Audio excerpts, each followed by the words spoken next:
Muito boa tarde a todos, bem-vindos aqui ao Espaço da Inquieta, neste fantástico cenário para mais uma rubrica.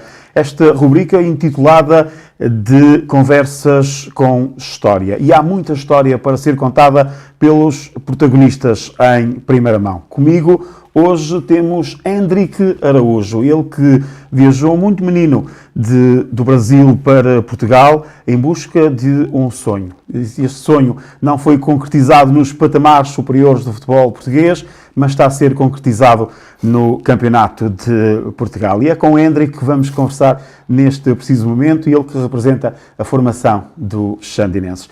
Muito boa tarde, Hendrik, bem-vindo aqui à Inquieta. Antes de mais, muito obrigado por teres aceitado este meu convite para esta conversa, porque não passa disso mesmo, de uma boa conversa. Boa tarde, Felipe. Eu que agradeço a oportunidade de estar aqui, falar um bocado da minha história e bater um papo sobre futebol. É isso mesmo, vamos bater esse mesmo papo. Quando estavas muito pequenino, jogavas em clubes do interior, depois surge aquele convite para ires para o Ninho do Urubu no Flamengo. Como é que surge esse convite? Porque vais logo para um espaço enormíssimo, como é o Rio de Janeiro, como é o Flamengo, um clube enorme a nível mundial. Então no Brasil nem se fala, o maior clube em termos de massa, de torcida que existe no Brasil. Como é que é feito esse salto primeiro para esse Ninho do Urubu? Então, a minha formação começa no Corinthians, né? Comecei no Corinthians, que é também um dos clubes grandes do Brasil. São Paulo. Depois do Corinthians eu passo pelo São Paulo, que é um grande clube também. Depois eu vou para o Paraná Clube. E o Flamengo, eu dei uma curta passagem no Flamengo, mas minha maior altura da formação que eu tive foi no Corinthians e no São Paulo. Que eu fiquei 2 anos no Corinthians e 2 anos no São Paulo. E depois eu tenho uma passagem pelo Paraná Clube. E aos 17 anos eu tenho uma pequena passagem pelo Flamengo. Depois eu retorno e tenho uma grave lesão. Foi aí que começa um bocado da minha formação, onde eu penso em parar. Com 17 anos eu tenho uma lesão e a gente estando num clube, quando tem uma lesão já é complicado. Certo. E eu tenho uma lesão estando sem clube. Que eu sou dispensado, depois em uma pelada eu fui jogar e tive uma lesão grave. E nisso eu fiquei 6, 7 meses parado e eu só passava na minha cabeça em parar de jogar, que eu não queria mais, que foi aí que apareceu uma outra oportunidade que a gente vai contar. É isso mesmo. Mas nesta paragem, obviamente, quando te lesionas, ou quando se lesionam ao serviço de um clube é diferente, o próprio tratamento é diferente, o acompanhamento médico também é outro. Tu pensaste em parar, mas o que mais é que te passou pela cabeça? Olhaste para ali como que um sonho acabava de ser destruído? É complicado, né? Só quem sofre lesão sabe como funciona. Se eu tivesse lesionado no clube, era mais tranquilo, que eu ia ter um tratamento, mas eu estava sem clube nenhum, me lesionei, e quando eu volto, nenhum clube queria pegar em mim. Porque quem vai pegar Exatamente. Um jogador que está voltando de lesão ainda com 17 anos? Com 17 anos parece ser novo, mas quando você está sem clube, no Brasil, você é velho. É que a formação passa rápido. Então né? Ninguém quer apostar. Então foi um momento muito complicado, onde só passava na minha cabeça parar de jogar. Tinha chegado para minha mãe e falei que não queria mais, que queria arranjar um trabalho para seguir outro caminho. Como é que se representa 2 clubes tão históricos em São Paulo, como é o Corinthians e como é também o São Paulo? É verdade, são 2 clubes rivais, não tanto como Palmeiras e Corinthians, mas 2 clubes muito grandes, 2 clubes rivais, 2 clubes com muita história, 2 clubes com Libertadores, enfim, há tanto para contar acerca desses 2 clubes, mas como é que foi vestir a camisola de um e depois vestir a camisola do outro? As 2 são brancas, isso aí... Eu comecei na escola de futebol do Corinthians, né? Eu moro num bairro de São Paulo, que é uma periferia de São Paulo, uma favela, né? E lá tinha uma escola de futebol do Corinthians. E eu comecei lá com 10 anos, comecei a jogar, e nisso fui recrutado para jogar no Corinthians mesmo. Fiquei 2 anos no Corinthians, depois eu sou dispensado do Corinthians, e na semana seguinte o São Paulo me procura e eu vou pro São Paulo. E eu sou corintiano. Pois. E muita gente ficava falando, nossa, agora vai jogar no São Paulo, que é rival do Corinthians. Mas na época eu não olhava para isso, que eu sempre sonhei em chegar lá em cima. E quando tem essa idade a gente quer saber de jogar e e de se sentir bem. Hendrick, como adepto, torcemos sempre pela nossa equipa e seremos sempre da nossa equipa. Agora, como jogador, o jogador não pode pensar nisso, porque só pensar nisso está mais perto do insucesso do que propriamente do sucesso. Claro. Temos que pensar no futuro, né? Sempre, todos os clubes que eu defendi, eu sempre tive um carinho pelo Corinthians, nasci corintiano, minha família toda é corintiana, mas sempre quando eu vestia a camisa de um clube, eu falava, eu torço para esse clube porque era o clube que no momento estava me dando a alegria de jogar, me dando a estabilidade de jogar, e sempre foi assim. Hendrick, brincando aqui um bocadinho, nunca mais o Abel vem embora do Brasil. O Abel está muito bem no Brasil, muito bem. Também graças ao Jorge Jesus, que fez um grande trabalho no Brasil e abriu a porta para os treinadores daqui. E o Abel chegou lá e resolveu o problema que o Palmeiras tinha. E o Corinthians agora tem um treinador português também, o Tony. Mas vamos falar do Hendrick. Depois viajas para Portugal, ainda muito jovem, para o Rio Ave. Como é que surge esse convite? Hendrick, anda para cá e vais ter aqui a tua oportunidade. Foi uma história que eu conto e muitos não acreditam. Porque eu tô em fase final de recuperação. Eu tô uma semana para receber alta da fisioterapia. E um amigo meu me liga e fala que vai ter um amigável, ia ter um amigável e ia ter alguns empresários que iam atrás de alguns jogadores. E no primeiro momento eu falei que não, porque eu tava com medo, né? 7 meses sem jogar, tava para receber alta. Falei assim, não vou.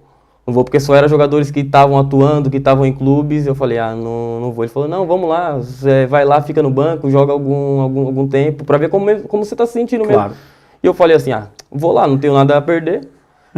Fui para esse amigável, não tinha esperança nenhuma de jogar. Eu tava no banco sentado e eu tava a orar, era para não jogar. Porque a intensidade do jogo tava muito alta e eu falei, eu vou entrar lá dentro, eu não vou entrar para passar vergonha. Hendrick, depois quando os jogadores sabem que os empresários estão todos a ver para recrutar, eu diria que depois o jogo acaba por ser mais duro do que um jogo normal, porque todos querem mostrar naquele momento.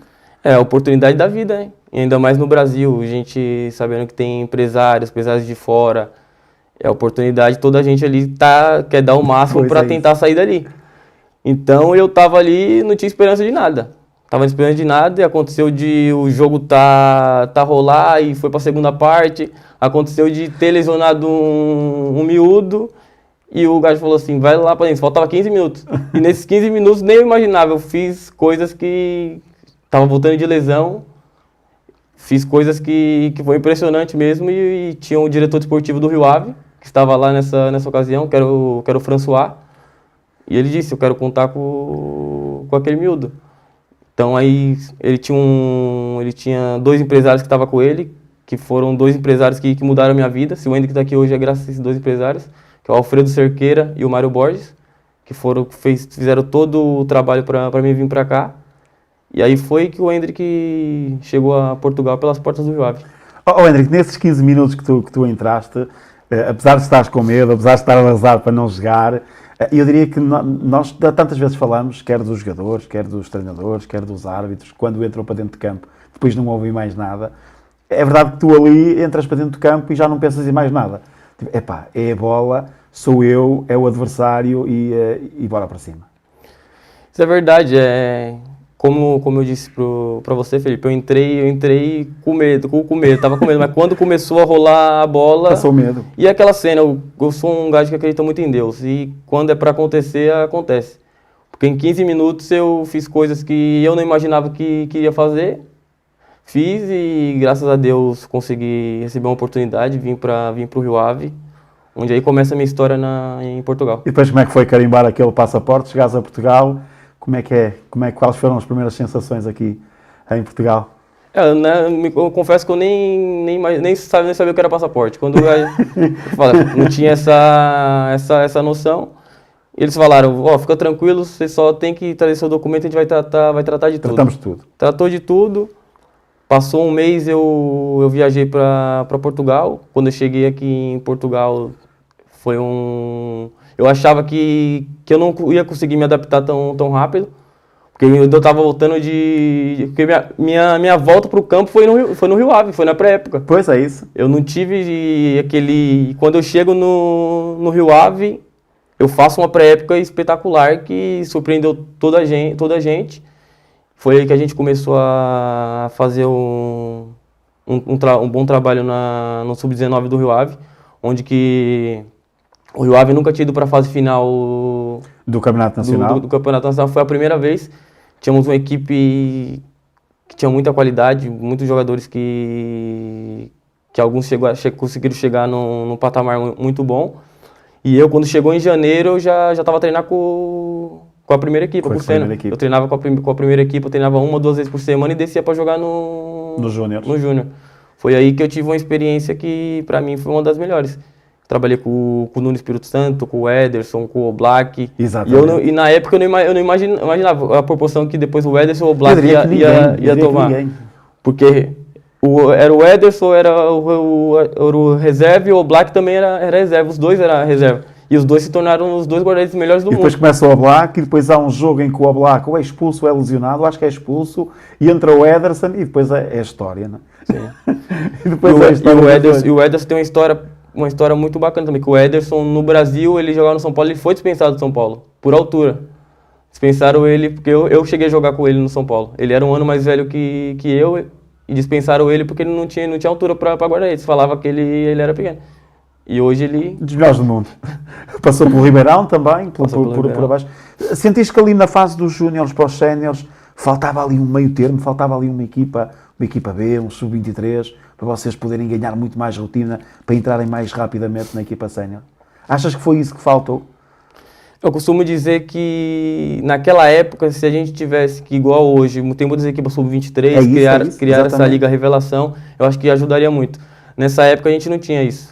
Tinha poucas equipes que tinham Pois é, exatamente, era equipa dos B. júniores para os séniores, e o salto acaba por ser muito grande, não é? E é complicado, querendo ou não, e ainda mais numa equipe da Primeira Liga. Da Primeira Liga é muito complicado. Você chega ali e a intensidade é completamente diferente, que você está no Júnior, mesmo você tendo qualidade, você chega ali, é outro ambiente. Então é o que o Felipe falou, era o que faltava na época, era uma equipa B, uma equipa sub-23, porque a gente teve muitos jogadores que, quando acabou o segundo ano de Júnior, o Joab chamou 5 jogadores para assinar com contrato profissional. Chamou eu e mais 4 jogadores. Mas era para ser emprestado para equipas do Campeonato de Portugal. E se tivesse nessa época um sub-23, uma equipa B, a gente estava ali e ia conseguir... E treinavas sempre muito mais vezes com Pois. os séniores e qualquer oportunidade podia ser imediatamente agarrada. E depois, o que é que faltou? O que é que faltou para tu chegares e chegares lá acima? Chegares à primeira equipa do Rio Ave? Mesmo depois dessa assinatura do contrato profissional, mesmo depois do empréstimo, o que é que faltou para chegar lá? Acho que faltou paciência naquela época, porque também eu vim de um país, vim de uma cidade que eu não tive aquela formação por trás, Claro. que o jogador tem que ter. Então eu cheguei aqui, eu costumo dizer que o Hendrick veio do nada, e deu certo. Porque eu vim de um bairro que de 10 miúdos, 8 vão para a vida ruim. Pois. Então é completamente diferente. O Hendrick cresceu sem pai, foi criado pelos avós, pela mãe e pelo padrasto. Então teve todo um processo. Então quando eu chego aqui é outra realidade, é outro... Se querendo ou não, começa a vir dinheiro cedo. Porque no Brasil você não tem. Chega aqui tem e você começa... Claro. E quando eu sou emprestado pro Rio Ave, eu faço um segundo ano de júnior no segundo ano de júnior do Rio Ave, faço um ano espetacular, muitos jogos. Quando eu chego no Gondomar, é aquele primeiro ano de sênior que, se o miúdo não tiver paciência, porque é um primeiro ano de sênior que é muito difícil. Você vai ter poucos Ou seja, é minutos o menino a jogar contra homens, não é? e você chega ali com a mentalidade de que vai jogar. Pois. Porque eu não tinha essa noção. Eu achei que ia chegar ali, se fui Ia emprestado jogar. fui emprestado do Rio Ave, vou chegar ali e vou jogar. Então, no meu primeiro jogo, eu entrei e fiz gol. A minha estreia, eu fiz gol no Campeonato de Portugal com o Gondomar. O Gondomar. Depois, na segunda jornada, também entrei bem e fui entrando. E nisso eu não tive paciência de esperar. Foi até numa altura que eu cheguei no meu empresário, falei que não queria mais, que eu queria voltar pro Brasil, que eu tava com saudade da minha família. Que eu tava aqui sozinho e Pois é isso. E não queria mais ficar. O Joab me chamou, conversou comigo, não, espera, você vai jogar. Se quiser a gente tira de lá, te empresta para outro clube, mas eu tava com aquela cabeça definida em voltar pro Brasil. Foi aí que é um dos meus maiores arrependimentos, foi esse, de não saber esperar. Saber esperar pelo meu momento. Hendrick, tantas vezes nós falamos de enormíssimos treinadores que fizeram exatamente aquilo que tu estavas agora a dizer, que é o jogador às vezes não sabe esperar, mas o treinador ajuda-o a esperar. Vimos o caso, por exemplo, mais enigmático, Cristiano Ronaldo, no Manchester United, que tantas vezes saía frustrado do jogo, saía frustrado do estádio por não ter entrado sequer, e Alex Ferguson fez ver a Ronaldo que tinha que esperar e que ele conseguiu esperar e chegou onde chegou. Vi recentemente também uma entrevista do Carlo Ancelotti, em que diz que quem coloca os jogadores no banco não é o Carlo Ancelotti, é o treinador que se chama Carlo Ancelotti. O Carlo Ancelotti é o amigo do jogador e, portanto, quem o coloca é o treinador, porque é a função dele que está lá. Sentiste que se houvesse também ali mais um bocadinho de apoio, podias ter revertido a tua decisão ou aquilo, ou seja, o estar sozinho já era muito difícil de reverter, as saudades de casa também, da família, dos amigos, principalmente. Estar sozinho foi isso que levou também a desistir, digamos assim, entre aspas, desse percurso futebolístico. Eu acho que o treinador é muito importante também. Pois é isso. Pra gente mesmo estrangeiro que vem muito cedo pra cá, tá longe da família, a gente tá tipo sozinho. E eu tive um treinador no Rio Ave que pra mim foi um pai, que foi o Pedro Cunha. Sempre que acontecia alguma coisa, ele sempre tava a conversar, sempre tava em cima, sempre tava dando conselhos. E quando eu subo no primeiro ano de sênior, às vezes, tipo, a gente é miúdo e faz coisas que também não é pra fazer, e o treinador também não dá aquela atenção, porque é miúdo, tem mais jogadores. Então, se eu tivesse no Rio Ave, como que a gente falou agora, um Sub-23, uma equipa B, eu acho que eu teria mais uma atenção. Mas naquele momento mesmo, foi como eu falei pro Felipe, eu tava focado em voltar pro Brasil, não tava com cabeça pra continuar. Era uma decisão que já tinha tomado. O Rio Ave me chamou para conversar e não conseguimos resolver.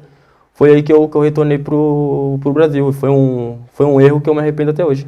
E depois, como é que foi estar lá no Brasil? Mas estavas lá no Brasil, mas com o pensamento aqui em Portugal outra vez? Ou olhaste e caíste, eu diria que na real, e disseste assim, epá, o que é que eu fui fazer? Como eu disse pro Felipe, quando eu volto pro Brasil, como eu tinha jogado no Rio Ave, eu achei que eu voltando pro Brasil ia abrir uma porta para mim no Brasil. Foi aí que não abriu.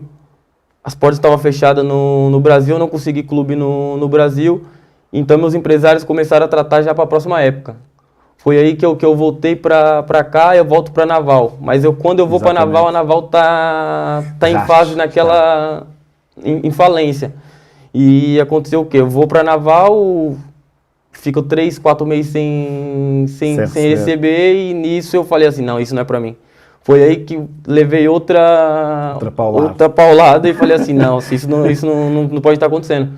Peguei, tive que voltar pro Brasil, que estava sem receber, começou o CEF a aparecer lá na Naval, o clube estava para fechar, falei, vou embora, Foi aí que eu parei de jogar. Voltei pro Brasil e, se você olhar meu histórico, exatamente, é isso eu fico 3 anos sem jogar. Exatamente, é isso mesmo. Hendrick, há aqui um dado muito curioso, que tu passaste por ele, tivemos jogadores também de Salvador de Oliveirense que também passaram, vários jogadores da América do Sul, maioritariamente brasileiros, que vêm para Portugal e depois têm muitas dificuldades, os clubes não pagam, muitos deles estiveram a dormir debaixo da bancada. Tu conversaste com muitos colegas teus também relativamente a isso, porque às vezes o sonho torna-se num autêntico pesadelo para muitos jogadores. Pois, no Brasil isso acontece muito. Aqui graças a Deus, aconteceu, mas rapidamente o pessoal comigo já ajustou e parou de acontecer Exatamente, essa... foi Agora isso. no Brasil isso acontece muito na formação. Eu já passei por situações no Brasil que você chega num clube na formação no Brasil, é um quarto para 10 pessoas ficar. Pois. É colchão em tudo que é lado e você come mal, se alimenta mal, e os pais ligam e você fala que tá tudo bem. Porque você Claro. não quer desistir daquele sonho, você não quer voltar para casa e falar assim, não, eu desisti. Você quer falar pro seu pai o que tá acontecendo. Claro. Então, muitos, os brasileiros que sabem, a maioria passou por isso. Sofre-se. Passou por isso, que sofre. E aqui, graças a Deus, como eu falei para você, teve clubes que fizeram isso, mas pagaram a conta. Sim, sem sombra de dúvida. E depois surge um novo convite para voltares a Portugal, desta feita para o berço. Como é que foi esse convite e como é que tu aceitaste depois de 3 anos? Porque eu diria que já tinhas desistido, porque 3 anos é muito tempo. Sim. 3 anos já tinhas desistido do sonho. Como é que tu recebes aquele telefonema, como é que o telefone toca e tu, epá, então eu agora vou outra vez e vou outra vez arriscar. Como é que foi isso tudo? Então, esses 3 anos que eu fico fora, mas eu não fico fora do futebol. Certo. Eu fico 3 anos jogando na várzea. Que a gente, em São Paulo tem a várzea aqui Sim, no Brasil, sim, que sim. é muito conhecida e é o quê? É muito dinheiro, dá muito dinheiro. E eu só jogava no final de semana. É o time varziano, como Jogava final de semana e o quê? E você consegue, no final de semana, jogar 3, 4 jogos. E nisso, acaba o jogo, eles te pagam. E eu tava vivendo só disso. Eu entrei nesse mundo e acabei me viciando nesse mundo. Mas é um mundo que o quê? É dinheiro fácil, mas vai fácil. E Claro. você tá num ambiente que é um ambiente que eu não gosto nem de falar que é um ambiente ruim. E Quem vir alguns vídeos de jogos da Várzea vai perceber o que é este ambiente. É só depois dar uma pesquisada o que é no este YouTube, ambiente ruim, porque é muito fácil eu perceber o que é. Sim. Então, quando tem o nascimento do meu filho, quando meu filho em 2017, eu sei que eu vou ser pai, minha mulher tá grávida em 2017, a minha cabeça dá um giro completamente, porque vem a lembrança do meu pai. Claro. Vem a lembrança do... Comecei a pensar, não, meu filho não pode... Eu não posso fazer o mesmo. Não pode ter o mesmo crescimento que eu tive, não pode crescer no mesmo ambiente que eu. E eu nisso, o meu empresário na época, o Mário Borges, me acompanhava sempre. Ele sempre me acompanhou desde quando eu vim pra cá e depois na Várzea. Porque como ele era de lá, ele acompanhava. E eu era um dos destaques na Várzea. Era muito falado. Toda a gente falava, como que Como é que esse moleque... Como que esse gajo não tá jogando profissional? E nisso, quando chega em 2017, eu recebo a notícia que eu vou ser pai e minha cabeça dá uma reviravolta. Eu falo, não, eu tenho que sair daqui porque senão vai acontecer alguma coisa, eu não vou... E nisso eu entro em contato com o Mário, onde ele entra em contato com o seu Alfredo, ele tem um conhecimento com o Marco Aurélio do Marco Berço. Aurélio. E ele fala de mim, o Marco Aurélio já me conhecia, que quando eu jogava no Rio Ave. No Rio Ave, exatamente. E disse, mas ele tá jogando aonde? Ele falou, não, ele tá jogando na Várzea. Você vai olhar o histórico lá... Tem 3 anos pelado. Meu último 2015, quem que vai apostar? Claro, pois é. Então é um clube que eu tenho uma gratidão também, que é o Berço, que foi o clube que apostou em mim. Porque ninguém queria apostar e abriu a porta para mim para voltar para Portugal. Então é um clube que eu agradeço, porque a gente tem que ter gratidão também pelas pessoas que nos ajudou. Sem dúvida. Então é um clube que eu agradeço. E foi aí que eu retorno para Portugal em 2018.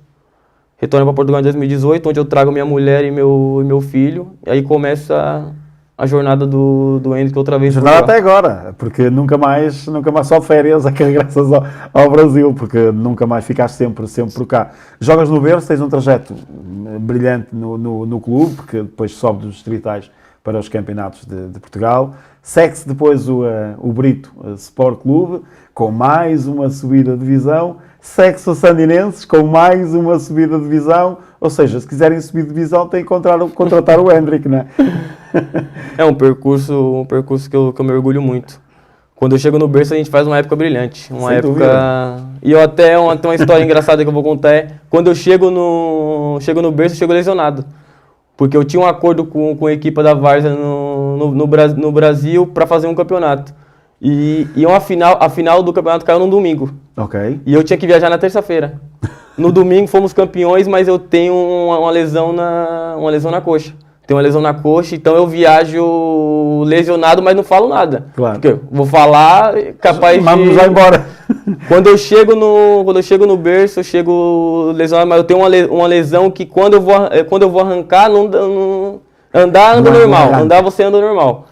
Então, eu chego na terça-feira, o primeiro treino é na quarta-feira, e eu coloco na minha cabeça, nossa senhora, só falta eu vou ter que fazer alguma coisa, porque o treinador não me conhecia, só o Marco Aurélio me conhecia. Pois. O Marco Aurélio vai vir, então treinamos na quarta-feira, e eu falei assim, nossa, em 5 minutos eu tenho que fazer alguma coisa aqui para impressionar. E eu lembro como se fosse hoje, era um treino reduzido, a primeira bola que vem, o central veio para me dar uma puta, eu dei um cabrito e fiz o gol. Na segunda bola, o central vem, eu pego, dou o tapa e caio. Lesionei. É uma história engraçada, foi aí que maravilha! Fiquei 1 mês e meio porque eu jogava muito jogo na Várzea. Tinha sábado que eu fazia três jogos, no domingo eu fazia 3 jogos, porque era o meu sustento, tinha que jogar. Rentabilizar. Então, quando eu chego aqui com a musculatura muito... Então eu tive que ficar 1 mês e meio para tratar também dessa lesão. Foi aí depois que eu tô em forma, que eu começo a jogar e consigo ajudar o berço, quando a gente é campeão da Pro Nacional, Exatamente. Campeão da Supertaça de Braga, campeão da Taça do Minho, Campeão do Minho, e vice-campeão da Taça de Braga. Exatamente. Exatamente. E aí que a gente sobe para o Campeonato de Portugal, eu fico no Campeonato de Portugal, faço alguns jogos aí que também, aí depois começou a acontecer as mesmas coisas.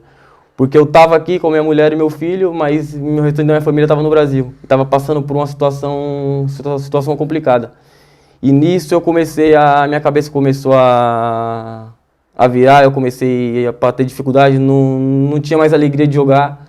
Comecei a querer, com os mesmos pensamentos que eu tinha antes, de querer voltar. E minha mulher falava, não, a gente não pode voltar para lá. Foi aí que eu chamei a direção do berço e disse que eu queria sair, que eu não queria mais continuar. Foi aí que eu conversei com eles e eles me liberaram. Querias trazer, no fundo, também a tua mãe. Sim. A tua mãe para cá. Hoje está cá, a Sim, Claudinha graças também, a Deus. a viverem cá em Guimarães com vocês. Fantástico, família maravilhosa que vocês têm. E depois passa-se no Brito e chega-se aos Sandinenses com mais uma subida de divisão. É verdade que não são campeões, é no fundo por convite, mas vá lá mesma. Sobe-se aqui também ao Campeonato de Portugal. Como é que é este Sandinenses? É claro, como você falou, não foi uma subida, mas eu friso para toda a gente. Se a gente não tivesse feito da época que a gente fizesse, a gente não tinha sido convidado. Sobe se está lá. E, portanto, a convite ou não, Sim. Se não estiver lá, não há convite. E, portanto, isso aí não há volta a dar. Mas como é que é este Sandinenses? Então, quem me conhece sabe o carinho que eu tenho pelo Sandinense. E eu costumo dizer que o Sandinense foi a equipe que devolveu alegria pro Hendrick voltar a jogar.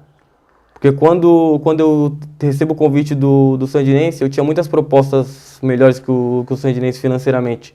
Mas quando eu sentei para conversar com o pessoal do Sandinense, expliquei toda a minha situação para eles, sobre a minha família, E eles me acolheram de uma forma que eu não consigo nem descrever, porque foi uma verdadeira família mesmo. Eles não se preocuparam com o Hendrick em campo.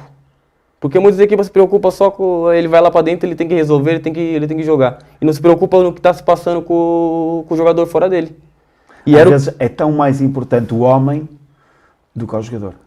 E era o que na época eu precisava. Eu precisava, que eu não tinha alegria para jogar, eu precisava mesmo de um clube que me acolhesse, que não ia se preocupar só com o Hendrick em campo no primeiro momento. Ia se preocupar em ajudar a minha família, foi o que aconteceu. E a prova disso foi que depois eu consegui ajudar o Sandinense, até hoje já estou 4 épocas no Sandinense, e os números diz por si só. E números fantásticos no Sandinenses, mesmo esta temporada, apesar de ter sido ali uma repescagem para o Campeonato de Portugal, e um campeonato é uma maratona. Tantas vezes falamos, porque há momentos altos, há momentos baixos, começam muito bem, depois há ali uma ligeira quebra, fim de semana mais um triunfo saboroso fora de portas. É um campeonato, obviamente, muito difícil.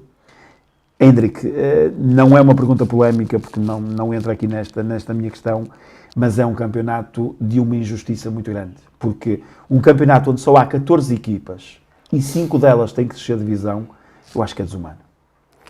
É. Como eu disse pro... São 18 equipas, um campeonato longo, Sim. e desce 5. Opa, ok, há 13 equipas que não vão descer.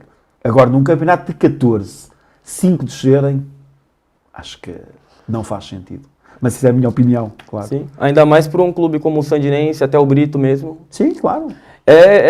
Como a gente diz, é fazer milagres.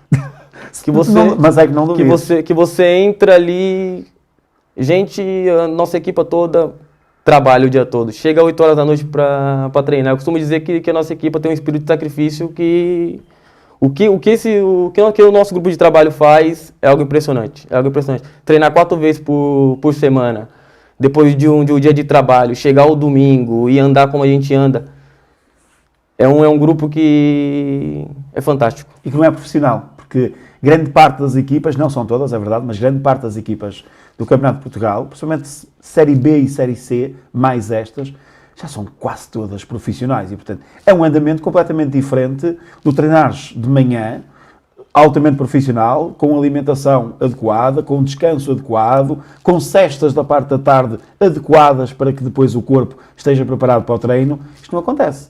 Ou seja, vocês têm que trabalhar, muitos deles com trabalhos duros mentalmente, outros duros fisicamente, e depois à noite lá têm que estar todos juntos para dar o litro no treino para poderem jogar ao fim de semana. Isto, muitas vezes, mais do que um grupo de trabalho, tem que ser uma família para aguentar isto tudo. É o que o Sandinense é, uma família. Que o Felipe frisou muito bem, o que pesa muito é a parte mental. É a parte mental, porque as equipes profissionais treinam todo dia, mas tem um período de descanso, tem outra alimentação, tem tudo diferente. A gente não pode ter uma alimentação de atleta trabalhando o dia todo. Tem jogadores só uma hora para almoçar. Tem jogadores nossos que chegam no balneário em cima do treino, é um café, uma bolacha Maria e assim, eu tenho que até que ele tinha me cobrado isso. O nosso preparador físico, para mim, é o melhor preparador físico do Campeonato de Portugal. Porque colocar os jogadores do Sandinense no final de semana para jogar de igual para igual com equipes profissionais, para mim é o melhor. Porque o quê? Trabalha 8 horas, depois mais 2 horas de treino. Se você for contar as horas para chegar no domingo, o malta tem que chegar morto. E a gente joga de igual para igual com todas as equipes da nossa série. Já para não falar que depois o jantar é feito quase às 11 da noite. E por norma, um jogador profissional não pode jantar às 11 da noite porque a barriga não pode estar tão cheia quando vai para a cama. Portanto, quando se janta às 11 da noite, tem-se de deitar e quase imediatamente a seguir, porque no dia a seguir é dia de trabalho. E, portanto, tudo isto condiciona aquilo que é a performance de um atleta de alta competição para poder jogar ao fim de semana. O Hendrik, já estás com 30 e, portanto, já entraste aqui nas 3 dezenas. O que é que ainda te falta fazer no futebol? Onde é que sonhas ainda chegar no futebol ou manter-te por aqui já era extraordinário? Eu costumo dizer que o Sandinense me deu alegria para jogar e me deu mais motivação para tentar chegar o mais alto possível. Porque antes o Hendrik só queria vir para Portugal, trazer a família dele e ficar tranquilo, se estabilizar. Hoje o Hendrik, nesses 4 anos em Sandy, tem alegria para jogar, agora tem motivação para chegar o mais alto possível. E é isso que o Hendrik vai procurar. Onde mais alto possível eu conseguir chegar, vai ser bom para mim e vai ser bom para minha família. Hendrik, podemos dizer que estes últimos 4 anos foram os 4 anos mais felizes da tua vida? Conseguiste trazer a tua mãe para cá, para junto de ti, da tua mulher, do teu filho, jogar com alegria, fazeres o que gostas. Podemos dizer que são os 4 melhores anos que tu tiveste? Sim, foram bons anos. Bons anos também, situações com o Sandinense também. A gente foi 4 anos. Hoje a gente está no Campeonato de Portugal, mas a gente já passou por muita coisa. Há 2 anos atrás a gente estava lutando para não descer para a divisão de honra. Pois foi. Então, hoje estamos no Campeonato de Portugal, mas temos também que valorizar as pessoas que estavam lá atrás, os grupos de trabalho que passaram, as equipes técnicas que passaram, porque temos que agradecer a toda a gente. Se o Sandinense está aqui hoje, é graças também a essas pessoas. Sem dúvida alguma. O Sandinense, nos últimos anos, tem tido sempre capitães históricos, capitães com muitos jogos nas pernas. Tivemos o Pinto, temos o Lamelas, e, portanto, isto é importante também que uma equipa tenha este tipo de liderança dentro do campo. Obviamente que tem que haver liderança administrativa, tem que haver a liderança técnica por parte do treinador, mas tem que também haver uma liderança forte por parte dos capitães de equipa. Pois, costumo dizer que o Lamelas é o verdadeiro capitão. É um capitão psicólogo, que é tanto capitão como ele consegue orientar aquele balneário. Quando a malta tá mais desanimada, ele é o gajo que chega para dar uma palavra. É o verdadeiro capitão. O Pinto também teve um papel fundamental na nossa subida, nesses 2 últimos anos que a gente garantiu a manutenção na Pro-Nacional e a subida de divisão. Nunca vestiu a braçadeira de capitão, mas era um verdadeiro capitão no balneário. Tivemos também outros capitães, o Thiago Martins, que foi fundamental, também não podemos esquecer dele. Também agora temos o Bruno Alves também, que agora virou capitão. Então, como eu sempre disse, o Sandinense é uma verdadeira família e quem joga no Sandinense não é pela qualidade ou pela... Primeiro o Sandinense olha o homem. Para jogar no Sandinense, primeiro a gente olha o homem para depois... E depois o atleta. Sim. A última pergunta, Hendrik, fazer o golo que dá a manutenção um quanto antes, podemos marcar isso aqui como contrato firmado, não? Se eu tiver a oportunidade de fazer domingo, já vai ser muito bom. Esperamos que aconteça, que a gente possa fazer um grande jogo e deixar também uma palavra para os nossos adeptos, que nesses últimos 3 anos aí tem sido nosso 12º jogador, tanto na fase que a gente quase desceu para a divisão de honra, eles que seguraram aquilo lá, porque foi uma época muito difícil. Foi. Então, eles estão fazendo um trabalho excelente fora de campo, estão dando motivação para a gente vai correr sempre por eles para atingir o mais rápido possível os objetivos do Sandinense. Hendrik, muito obrigado por esta Obrigado, conversa. Felipe. Falámos aqui do teu percurso, desde a favela de São Paulo até à Cidade de Verso, até Guimarães, onde representas agora o Sandinenses, junto dos que te amas, contigo, com a tua família, com a tua mãe também. E, portanto, muito obrigado por este momento. Obrigado, Felipe. Eu que agradeço a oportunidade. Trouxe aqui um presente do nosso clube aqui.